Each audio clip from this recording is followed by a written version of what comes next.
Bismillahirrahmanirrahim. Assalamualaikum warahmatullahi wabarakatuh. Alhamdulillahi rabbil alamin, wal aqibatu lil muttaqin, wala udwana illa 'alal zalimin. Asyhadu an la ilaha illallah wahdahu la syarikalah, wa asyhadu anna Muhammadan abduhu wa rasuluh, wa safiyyuhu min khalqihi wa khaliluh. Balaghar risalata wa addal amanata wa nasahal ummah, wa kashafallahu bihil ghummah, wa jahada fi sabilillahi haqqa jihadihi hatta atahul yaqin. Allahumma salli wa sallim wa barik ala sayyidina wa maulana Muhammadin wa ala alihi wa sahbihi wa man tabi'ahum bi ihsanin ila yaumiddin. Fanas'alullaha ta'ala an yamunna alaina bifadlihi wa karamihi wa judihi al-ilman nafi' wal amal as-salih wa yufaqihana fid din wa yaftaha lana futuhal arifin wa yarzuqana al-ikhlasa fil aqwali wal a'mal. Allahumma amin. Ma'asyiral muslimin wal muslimat, jamaah pengajian Ahad pagi di Masjid Fatimah Jaten yang dimuliakan. Alhamdulillah kita berkumpul di kesempatan pagi hari ini dalam kondisi sehat walafiat.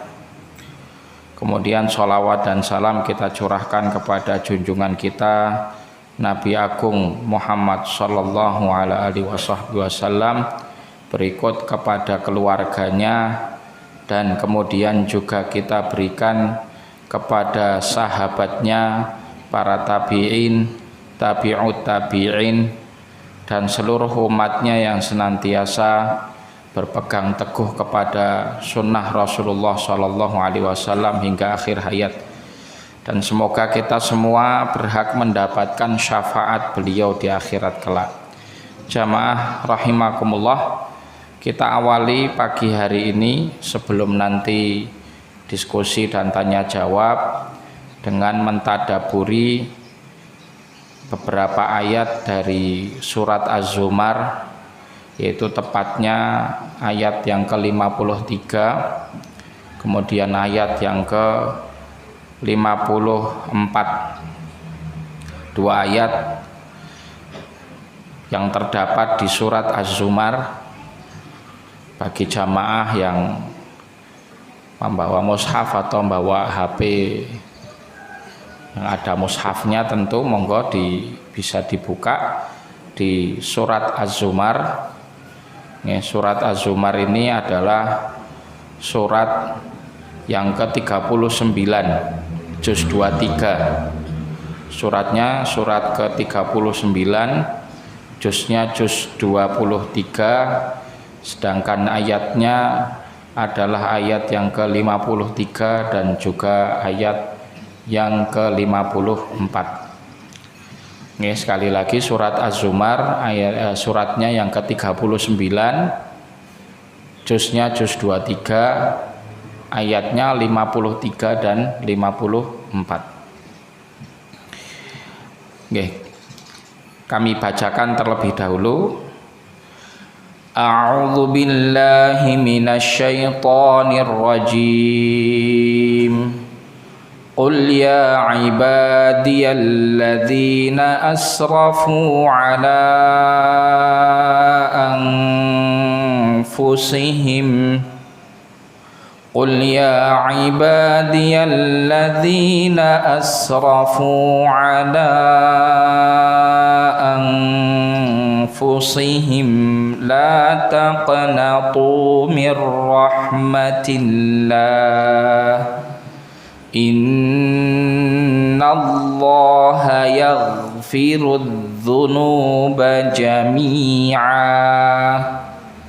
Innahu huwal ghafurur rahim.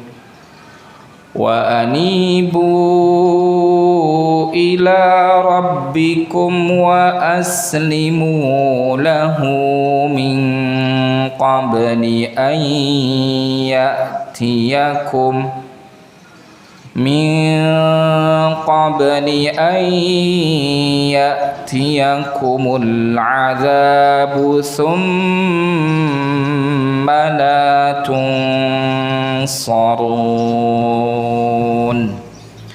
Shadaqallahul azim. Allahumma arhamna bil Quran. Ma'asyiral muslimin, jamaah rahimakumullah. Ya, kita tadaburi bersama dua ayat ini.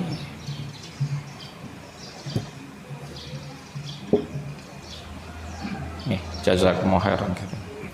Dua ayat dari surat Az-Zumar ayat 53 dan ayat 54. Firman Allah Subhanahu wa taala, "Qul ya ibadiyalladzina asrafu ala anfusihim la taqnatu." Qul ya ibadi. Di sini Allah Subhanahu wa taala memerintahkan kepada Rasul. Qul itu perintah. Jadi dalam Al-Qur'an, jamaah sekalian, kalau ada ayat yang dimulakan dengan qul, berarti itu perintah dari Allah kepada Rasul. Berarti qul huwallah, qul a'udzu. Ini ayat-ayat apa, surat-surat qul.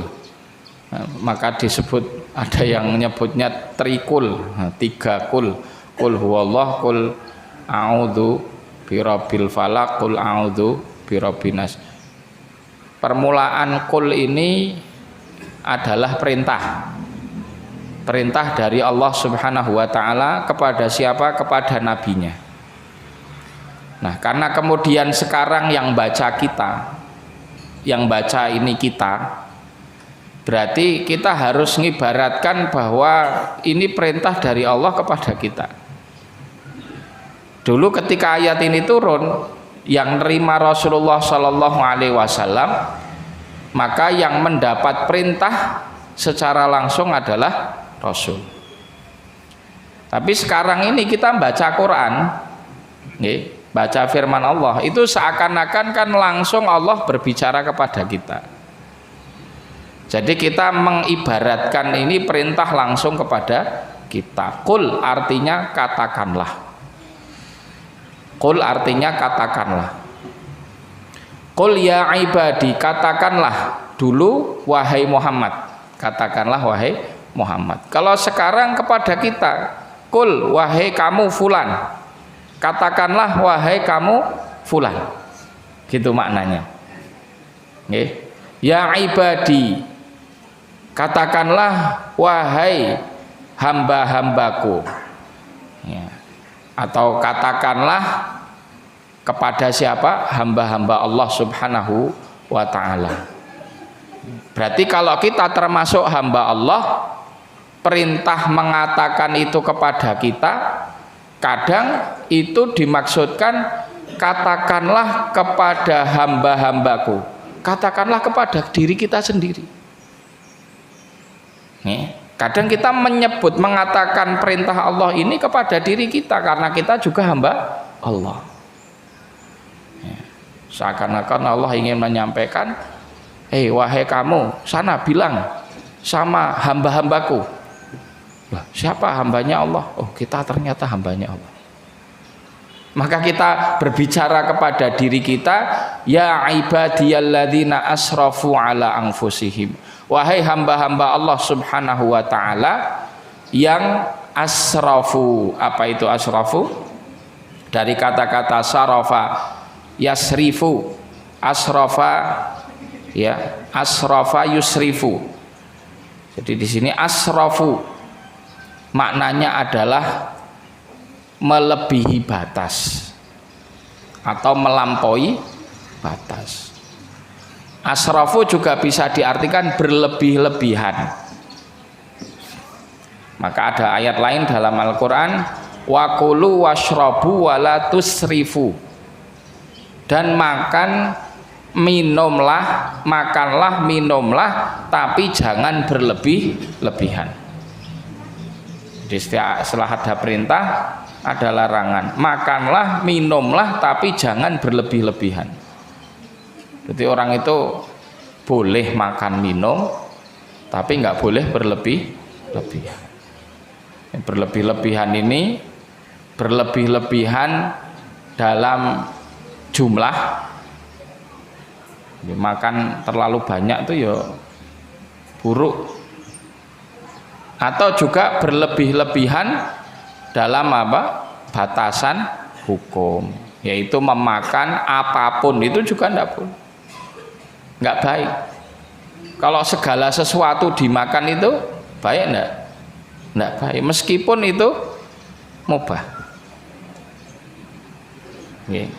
Seumpamanya di depan kita ada semua yang halal dihadapkan di hadapan kita. Sederhana saja, jenengan ini ada jeruk anget sama es jeruk. Dalam satu waktu minum es jeruk sama jeruk anget itu rasanya gimana? Habis jeruk anget, habis itu es jeruk. Bagus nggak buat tubuh kita? Atau es jeruk, habis itu jeruk anget, kan rasanya gimana? Padahal ini ya halal toh. Apalagi jenis makanan macam-macam ya bercampur aduk nggak karuan dimakan semua dalam. Bisa ada soto, ada ayam goreng, ada ayam bakar, ada rawon, ada gulai. Itu kalau dimakan dalam satu waktu semuanya itu rasanya gimana? Ya kan? Mesti orang itu secara fitrah ya baiknya yang ngambil salah satu saja. Kalau sudah ya paling dua lah. Kalau sudah ayam sama daging, mungkin ikan sudah enggak. Nah, ketika semuanya itu dimakan, itu namanya juga berlebih-lebihan. Apalagi kalau kita melebihi batasan hukum syariat, yaitu kita memakan perkara yang haram. Nah, itu lebih haram lagi karena ini batasannya wala tusrifu. Jadi israf itu artinya bisa melampaui batas, bisa juga berlebih-lebihan. Atau sesuatu yang melampaui batas itu ya biasanya lebih. Karena orang ada batasan terus bablas itu berarti kelebihan. Nah, di sini Allah Subhanahu wa taala dengan rahmat dan kasih sayangnya menyeru hambanya dengan bahasa cinta, bahasa kasih. Ini bahasanya ini bahasa cinta yang dipakai oleh Allah. Qul ya ibadi alladzina asrafu, wahai hamba-hambaku yang telah melampaui batas. Nah, tambahan lagi di situ ala anfusihim. Ala anfusihim. Jadi melampaui batas di sini dinisbatkan kepada diri mereka yang melampaui batas terhadap diri mereka sendiri. Coba bayangkan ini kalau kita renungkan itu bahasanya indah banget. Jamaah sekalian. Pertama, Allah Subhanahu wa taala memanggil dengan hambaku. Nanti kita kasih alasan kenapa kok Allah manggilnya ya ibadi, wahai hambaku. Yang kedua, Allah memanggil dengan asrafu, yaitu mereka yang melampaui batas. Tidak memanggil dengan julukan-julukan atau dengan justifikasi atau dengan label, stempel, ya, predikat yang mungkin bikin orang itu semakin jatuh, enggak. Padahal kalau manusia sering gitu, ketika melihat saudaranya salah, pengennya buru-buru ngasih stempel, pengennya buru-buru ngasih apa? Predikat, menghakimi. Kadang ada orang ngambil hak orang lain karena kepaksa. Sudah seakan-akan predikat maling itu enggak hilang-hilang. Weh maling. Padahal itu cuman sekali seumur hidup dilakukan dengan terpaksa, tapi seakan-akan masyarakat dan lingkungan itu tidak bisa memaafkan kesalahan itu. Betul napa mboten? Seringkali sudah predikat maling itu enggak hilang-hilang. Nanti sampai ketika ngobrolin, siapa toh? Oke. Oh, fulan maling kae toh. Nah. Itu kalau kita manusia. Ketika orang berbuat salah, seakan-akan kita itu nggak akan pernah memaafkan kesalahan itu, sampai kesalahan itu ditempelkan terus seumur hidupnya itu. Ya. Atau kadang bahkan malah masih prasangka, masih tuduhan, belum tentu betul-betul dia yang maling, tapi karena tertuduh nyuri langsung dilabeli maling seumur hidup. La haula wala quwata illa billah. Kalau seperti itu seakan-akan kan kita tidak memberi ruang bahwa orang salah itu boleh tobat loh. Nah, di sini Allah tidak menjustifikasi. Enggak kemudian manggil hambanya yang melampaui batas itu dengan apa? Ya, melampaui batas itu kan gambaran kita itu kan satu kesalahan, satu dosa yang sudah keterlaluan. Betul apa betul? Ketika kita membayangkan kata-kata alladzina asrafu, melampaui batas, itu berarti dosa biasa atau dosa yang keterlaluan? Dosa yang keterlaluan, yang parah, mudah melampaui batas. Okay. Tapi di situ Allah tidak memanggil wahai kamu penjahat, wahai kamu, apalagi ngapunten dengan kata kasar. Umpamanya orang sampai nyebut kadang bajingan kepada orang lain, enggak. Dengan kalau jengkel banget sama orang saking jahatnya, kadang apa yang muncul itu loh. Gitu. Kata-kata tadi BA dan titik-titik itu tadi kadang muncul apa tidak? Muncul. Apalagi yang dilanggar diri jenengan, diri kita, hak kita. Wah, emosinya meledak-ledak, sudah sampai di sini, semuanya keluar. Nah, di sini ketika Allah Subhanahu wa taala menyeru kita, memanggil kita dengan kata-kata ya ibadi. Coba, sebetulnya yang dilanggar haknya itu siapa? Ketika seorang hamba itu bermaksiat, yang dilanggar haknya itu siapa? Sinten? Allah kan? Ketika hamba bermaksiat itu yang dilanggar haknya sinten? Allah. Kadang udah maksiat sekali, diulang lagi 2 kali, 3 kali. Sudahlah kita gitu bermaksiat itu, Allah masih ngasih kita nikmat. Allah masih ngasih kita rizki.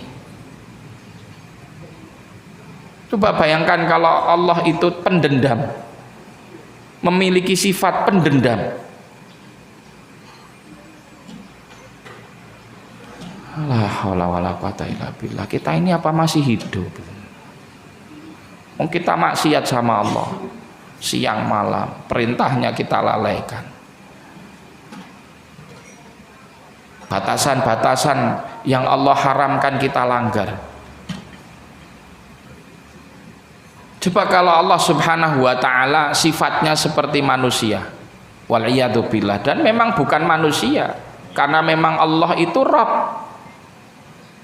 Jangan sampai kita bayangkan, pikirkan bahwa Allah itu sifatnya seperti makhluk, waliyadzubillah. Kalau makhluk pendendam mungkin, bahkan bukan hanya mungkin, umumnya begitu. Ketika dirinya disalahi sama orang itu, mesti pengennya apa?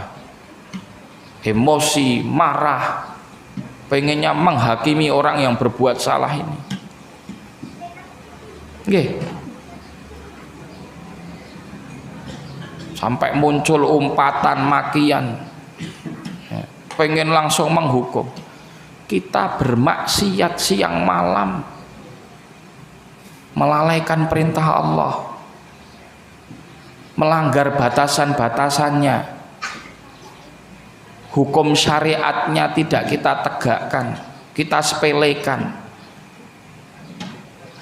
Tapi Allah Subhanahu wa taala masih memanggil kita dengan bahasa cinta, bahasa kasih. Qul ya ibadi, wahai hambaku. Tidak langsung, wah mau penjahat kamu ini. Tidak langsung dihukum, padahal yang dilanggar itu adalah Allah. Bahkan alladzina asrafu, bukan kemudian langsung disebutkan kejahatannya apa. Tidak dipanggil, wahai kamu maling yang suka nyolong. Nah, itu enggak gitu. Wahai koruptor yang suka korupsi, enggak. Wahai pembunuh yang suka bunuh, wahai pezina yang suka enggak. Allah memanggil dengan bahasa cinta kasih, alladzina asrafu ala anfusihim. Mereka yang melampaui batas. Bahkan di situ disebutkan ala anfusihim, melampaui batas atas dirinya sendiri. Seakan-akan Allah tidak menyebutkan di situ bahwa yang dilanggar itu haknya. Jadi orang ketika berbuat jahat, orang ketika berbuat maksiat, Allah di sini menyampaikan seakan-akan, kamu ketika kamu bermaksiat, kamu berbuat jahat, sesungguhnya kamu itu telah mendolimi dirimu sendiri. Padahal yang didolimi itu Allah, yang dilanggar itu haknya Allah. Tetapi seakan-akan di situ Allah menyampaikan yang dilanggar, yang didolimi dirimu sendiri. Karena memang hakikatnya demikian. Ketika seorang hamba, seorang makhluk itu dia berbuat rusak, dia berbuat jahat, dia berbuat zalim, hakikatnya dia mendolimi dirinya sendiri. Karena kejahatan, kezaliman, keburukan yang dia lakukan itu menjadikan kegelapan bagi dirinya, kegelapan bagi hatinya. Coba orang itu kalau berbuat rusak, berbuat maksiat, berbuat jahat, pasti ngerasakan kegelisahan. Nggak mungkin hidupnya tenang. Okay? Kira-kira bapak-bapak, ibu-ibu, orang tuh kalau berbuat salah, berbuat jahat, tenang nggak itu hatinya? Tenang nggak? Meskipun mungkin kejahatannya itu tidak tersentuh. Orang berbuat jahat, nggak ketahuan siapapun, atau ada yang tahu, tapi dia punya kekuatan untuk mensupport kejahatannya itu, sehingga tidak tersentuh hukum, tidak bisa diadili. Ya. Tapi apa hidupnya tenang itu? Nggak akan tenang. Orang itu ada yang dia seumur hidup itu gelisah, dikejar-kejar sama kesalahan yang dia lakukan sendiri. Dan cukuplah itu jadi adab bagi orang yang berbuat jahat. Benar. Kadang nun sewu ya, orang itu kalau fitrah hatinya itu masih baik, ya. Ketika dia tidak sengaja jualan banter pakai kendaraan, kemudian nubruk kucing sampai mati, kucing yang ditubruk itu perasaan bersalahnya itu nggak habis. Betul, saya itu ngalami itu, pernah itu ya, perjalanan memang dini hari, ya. Dini hari waktu itu sekitar mungkin jam 1 atau jam berapa, kami dari luar kota, saya lewat situ jalan Pundi Bejen, sudah ke arah menjelang Popongan sebelum pom bensin itu. Ya kita jalannya kosong, ya mungkin juga sudah pengen cepet sampai gitu, agak banter gitu. Tiba-tiba langsung dari seberang kanan itu ada yang lari kucing, Wak. Bukan orang, bukan. Tapi kerasa itu kalau saya nabrak itu. Itu kemudian saya lihat di spion, tapi itu kok kayak nggak ada. Tapi kerasa betul itu nabrak itu. Itu perasaan sampai itu nggak bisa, sudah nggak tenang gitu. Oh tadi ketabrak enggak ya, saya tadi mati. Itu padahal apa? Kucing. Ya terus terang kalau ya waliyadzubillah, semoga tidak pernah ya, sampai harus nabrak orang itu waliyad. Padahal kadang itu juga dilakukan sengaja atau tidak sengaja. Nggak sengaja, namanya di jalan. Kadang terjadi orang kecelakaan sampai nabrak orang, sampai apa, sampai atau tabrakan. Itu perasaan bersalahnya itu lama, Pak. Nah, kok ada ini kemarin saya tuh melihat, ya Allah ya Rahman, melihat kabar Sudan, buatan Mbak, Sudan. Ini dengar ya, ngikuti kabar di Sudan sana itu terjadi konflik, ya, perebutan kekuasaan di situ. Terus kemarin berapa hari lalu itu dalam satu hari itu terbunuh sampai 2000-an orang, jejer itu. Orang kok ada yang hatinya sampai sekejam itu gitu loh. Yang dihilangkan itu kan jiwa manusia, ya.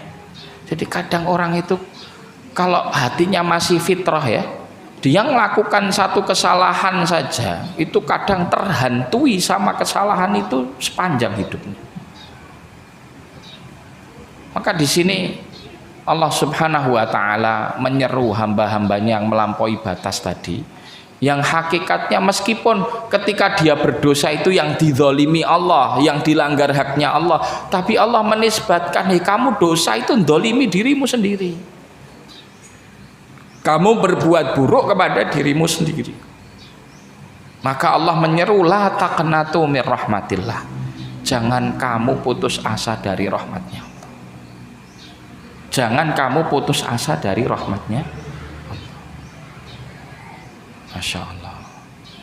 Bapak-bapak, ibu-ibu yang dirahmati oleh Allah, ada kondisi di mana seorang manusia, makhluknya Allah, hambanya Allah, melakukan perkara yang melampaui batas, jahat betul, bejat betul, semua keburukan mungkin dia lakukan, sehingga dirinya hancur sampai kepada frustasi dan putus asa menjalani hidup, sampai kepada titik itu,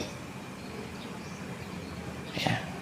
Banyak orang yang seperti itu, terjerumus kepada lubang maksiat, semua dosa dilakukan.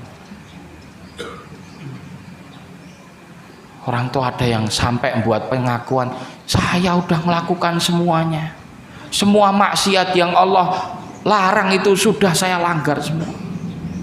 Ada yang begitu. Ketika sudah di titik itu, dia punya jalan kembali atau tidak? Di sini Allah masih memanggil dia, wahai hambaku, masih yo kamu itu ngelanggar maksiat, kamu melakukan dosa sebesar-besarnya, wis masih tak akoni hamba sama Allah, masih diakui sebagai hamba. Lengkong kadang orang tua loh saking jengkelnya sama anaknya itu, wis kamu kalau begitu rasa buali rata akoni anak gitu dah. Ada yang gitu. Tapi Allah Subhanahu wa ta'ala, maka coba Allah itu lebih menyayangi, lebih mengasihi hambanya dari siapapun, bahkan dari dirinya sendiri. Kadang seorang hamba, seorang makhluk itu melakukan kezaliman sampai kepada batas dia sudah tidak menyayangi dirinya sendiri, sudah nggak sayang sama dirinya sendiri. Jangan tahu orang yang kecanduan narkoba itu sampai nyayati dirinya sendiri. Orang yang kecanduan itu kan sudah nggak sayang sama dirinya. Dia mengkonsumsi sesuatu yang merusak dirinya sendiri, sampai disayati begitu. Tapi Allah Subhanahu wa ta'ala, zat yang menciptakannya, lebih sayang daripada dirinya kepada dirinya sendiri, lebih sayang daripada orang tua kepada putra-putrinya, lebih sayang daripada pasangan suami istri kepada pasangannya masing-masing, lebih sayang dari siapapun. Tapi meskipun gitu, ketika kita punya masalah kan kita curhatnya justru pertama kali kepada siapa? Kita kalau ada masalah curhatnya kepada siapa, Pak? Kepada Allah dulu apa sama makhluk? Orang serusak apapun sesalah apapun, sebejat apapun, Allah masih ngundang dirinya, wahai hambaku. Yang melampaui batas atas dirinya, yang mendolimi dirinya masing-masing, jangan putus asa kamu dari rahmat Allah. Innallaha yaghfirudz dzunuba jami'a. Allah itu mengampuni dosa semua hamba. Dosa apapun yang besar, yang berat, yang pernah dia lakukan, dia datang kepada Allah dengan tobat, diampuni. Masya Allah. Ada Pak yang lebih menyayangi makhluknya daripada Allah? Ada? Coba tunjukkan siapa yang lebih memiliki rahmat kasih sayang daripada Tuhan kita ini. Pintu rahmatnya dibuka.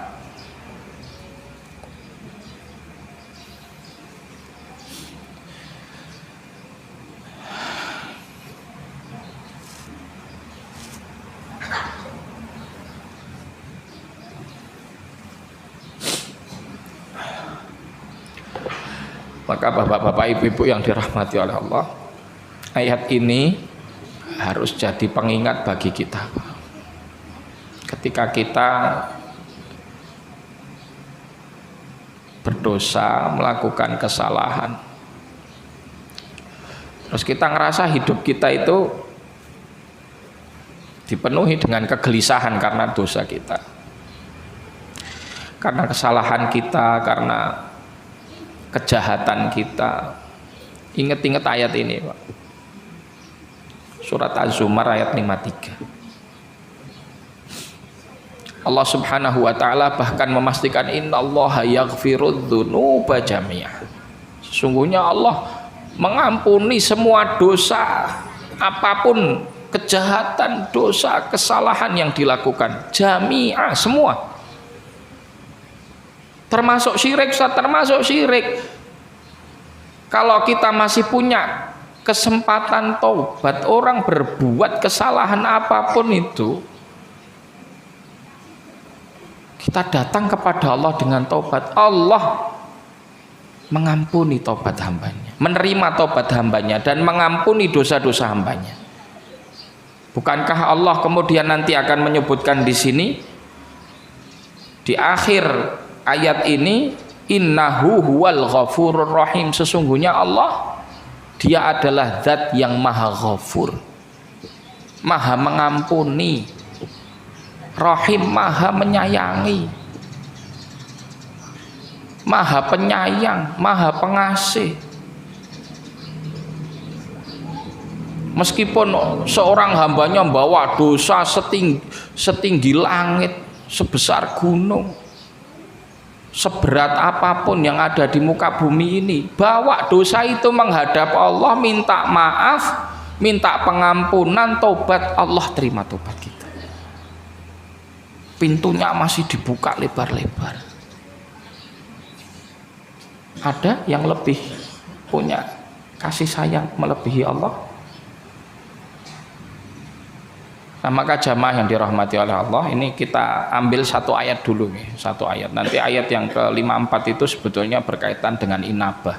Inabah itu bagaimana orang setelah dia itu berbuat jahat, berbuat dosa, kemudian dia bertobat, dia dipanggil oleh Allah untuk kembali. Wa anibu ila rabbikum, kembalilah kepada Rabb.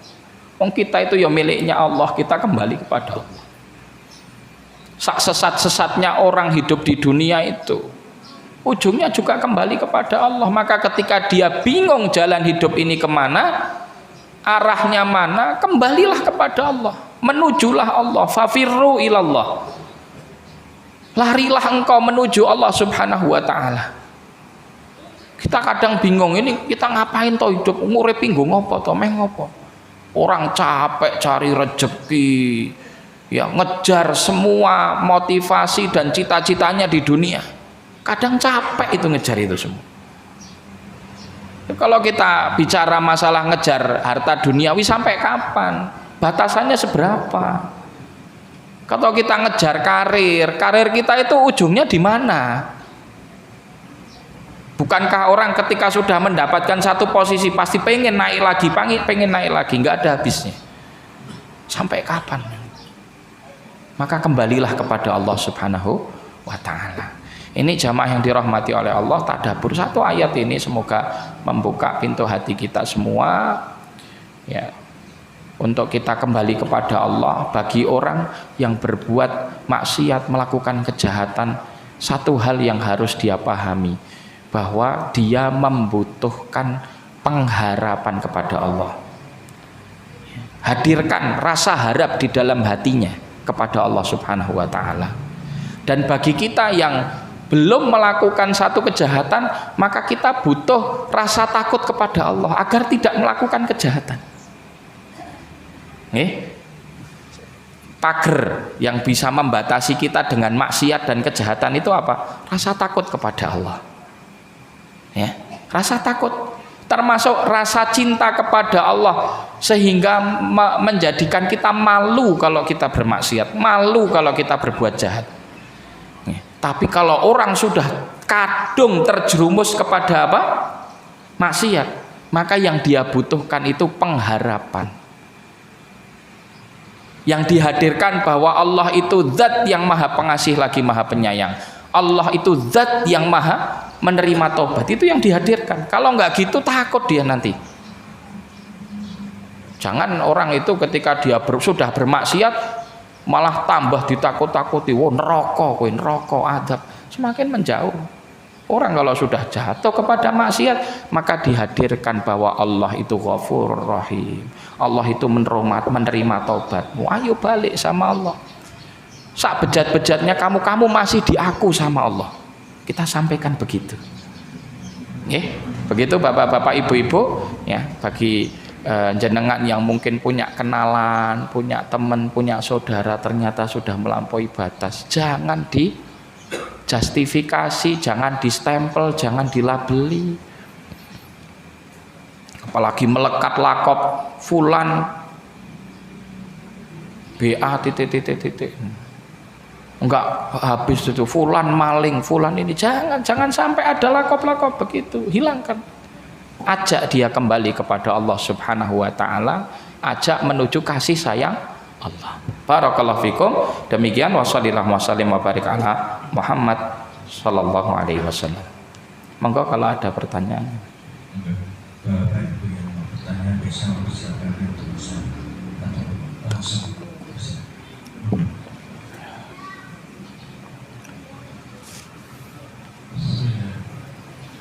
Assalamualaikum warahmatullahi wabarakatuh. Waalaikumsalam warahmatullahi wabarakatuh. Mengenai doa Nabi Ayub di surat Al-Anbiya 83. Nggih. Itu ada lafaznya Rabbahu Ani misalnya Nggih. lafaznya agak lain gitu, mohon keterangan Rabbahu Ani. Ya. Nggih, niki saya bedah sederhana surat Al-Anbiya ayat 83 wa Ayyub, dan Nabi Ayyub idnada rabbahu, ketika dia menyeru Rabbnya. Jadi dia menyeru Allah Subhanahu wa Ta'ala, seperti kita mengatakan ya Rabb wahai Tuhannya.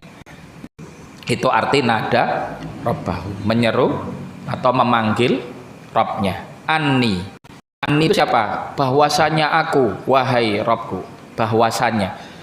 Anni itu dalam bahasa Arab namanya harfu taukid.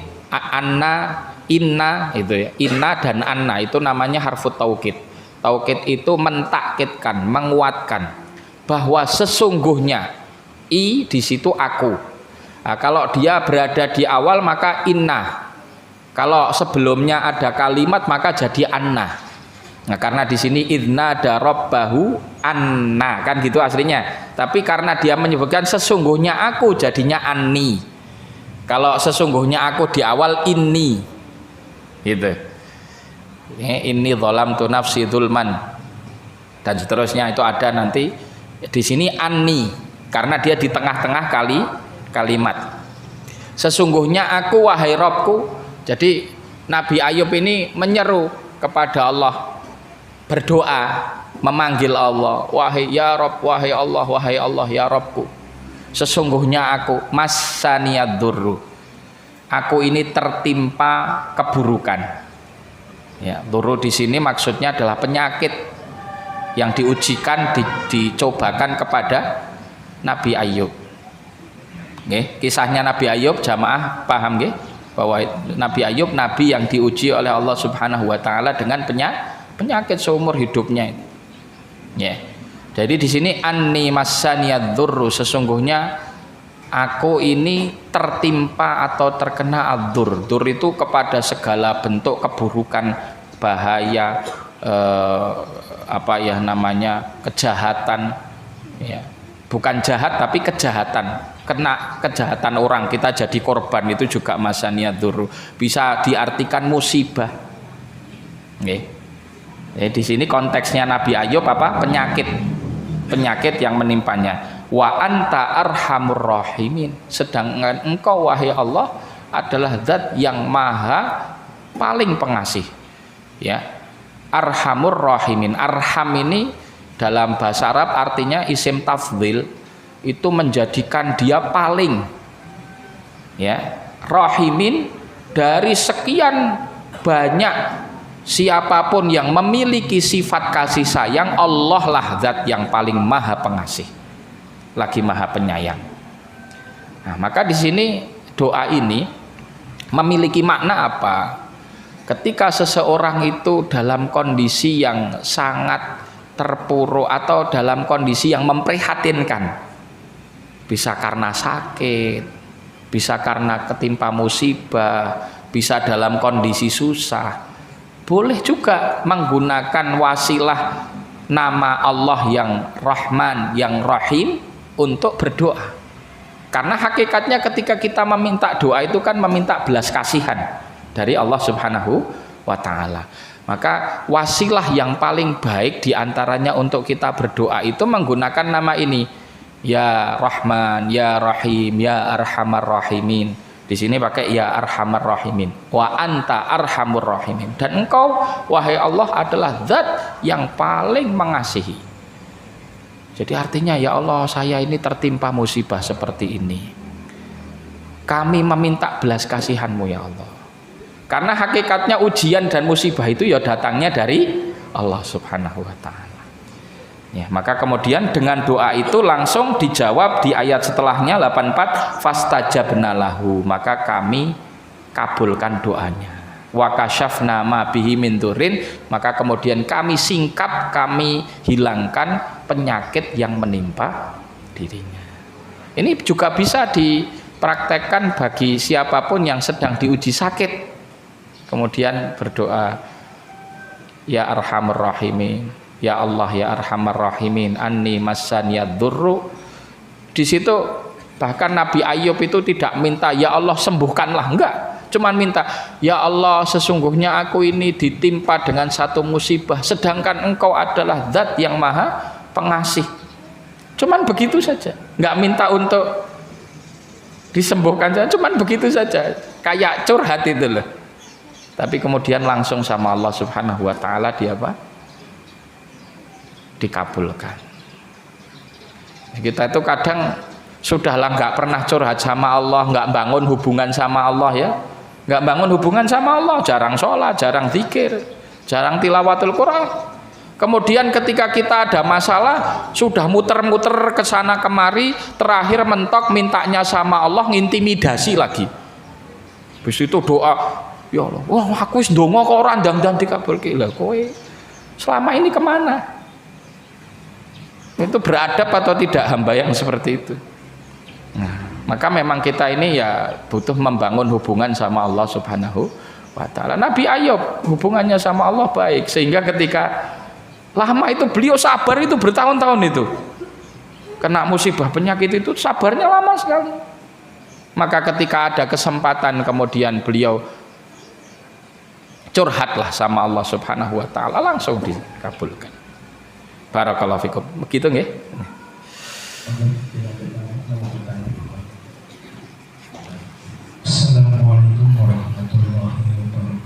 Waalaikumsalam warahmatullahi. Terima kasih waktu yang diberikan Pak Ustadz. Kita sebagai muslim dan muslimat untuk mendapatkan keselamatan dunia dan akhirat, pedoman kita adalah Al-Quran dan Al-Hadis. Sedangkan dalam Al-Hadis itu ada dua macam, yaitu hadis sahih dan hadis dhaif. Di sini yang saya tanyakan, bagaimana caranya kita itu mengetahui hadis itu sahih atau dhaif, dan siapa yang menentukan kalau itu hadis sahih atau dhaif? Terima kasih. Nggih. Yang lebih tepat lagi bahkan dibaginya jadi 3, Pak. Hadis sahih, hasan, dhaif. Secara singkat, sahih itu ketika terkumpul 5 syarat. Syarat yang pertama bahwa sanadnya nyambung. Sanadnya nyambung itu gimana?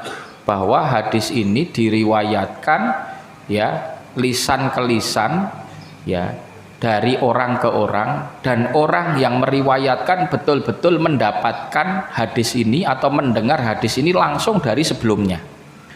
Maka kalau ada orang ya nggak pernah ketemu, apalagi karena masanya berbeda ya, ada fulan A meninggal tahun 110 Hijriah, terus ada yang baru lahir tahun 115 Hijriah, tiba-tiba meriwayatkan saya mendengar hadis dari fulan A, berarti sanadnya nyambung napa mboten? Karena nggak mungkin ketemu dia kan, wong dia baru lahir 115, yang si A ini sudah 110 sudah meninggalkan, nggak nyambung, itu berarti sanadnya terputus. Kalau sanadnya terputus itu sudah dipastikan hadis itu dhaif. Yang kedua, syarat yang kedua, bahwasanya hadis ini diriwayatkan oleh orang yang adil. Adil itu gimana maksudnya? Bukan pelaku kefasikan, bukan pelaku maksiat. Kalau ada yang meriwayatkan hadis itu tukang minum khamr seumpamanya, itu langsung tertolak itu hadisnya. Atau dia juga tidak pernah berbohong, itu syaratnya. Kalau pernah ada orang sekali ketahuan berbohong, hadisnya langsung dicoret. Bahkan sampai saking ketatnya para ulama hadis itu meneliti perawi, ada perawi yang pernah ngapusi hewan gitu, kayak seumpamanya ayam gitu, dikasih ini nih mau dikasih makan gitu, sudah mendekat ternyata nggak jadi dikasihkan, malah dimakan sendiri seumpamanya. Kan ngapusi apa? Ngapusi pite itu, ngapusi ayam itu dicoret gitu, saking ketatnya itu. Kemudian yang ketiga, syarat untuk hadis sahih itu adalah diriwayatkan oleh orang yang hafalannya bagus. Kalau dia pelupa, tidak diterima hadisnya. Karena bisa jadi dengar pas ngomong lupa, nanti ngomong di sini A, ngomong di tempat lain B, karena lupa. Berarti hadisnya dicoret. Oke. Jadi harus yang meriwayatkan orang yang hafalannya bagus. Nah, di sini yang membedakan antara sahih dan hasan. Yang hasan ini yang meriwayatkan hafalannya tidak kuat banget, tapi ya oke lah, ini hafalan tidak kuat banget tapi masih diterima ya. Lupa mong sesekali masih oke lah gitu. Nah ini jadi grade-nya turun tapi masih diterima. Nah hasan ini boleh diamalkan, boleh dipakai sebagai pegangan, tapi kalau kedudukan kualitas grade-nya gitu, itu masih bagus yang sahih. Kenapa? Karena yang riwayatkan hafalannya bagus. Kemudian yang keempat, syaratnya tidak ada syadz. Syadz itu apa? Syadz itu ketika satu orang meriwayatkan hadis sendiri menyelisihi 10 orang yang meriwayatkan dengan hadis yang sama. Semuanya di sini ngapunten nggih, ini ada jamaah sekian banyak, ada salah satu jamaah menyampaikan, tadi Ustadz Sanif menyampaikan tadabur ayatnya bukan surat Az-Zumar tapi ngomongnya Az-Zukhruf. Padahal semua yang ada di sini bersaksi bahwa enggak, tadi itu Az-Zumar ayatnya 53. Tapi satu tok til ngomong enggak, Az-Zukhruf ayat 53. Sing diterima yang banyak atau yang satu? Yang satu. Hah? Yang satu. Yang diterima yang banyak karena lebih apa? Kuat kan? Nah, kadang gitu ada satu perawi meriwayatkan hadis, rawi ini dikenal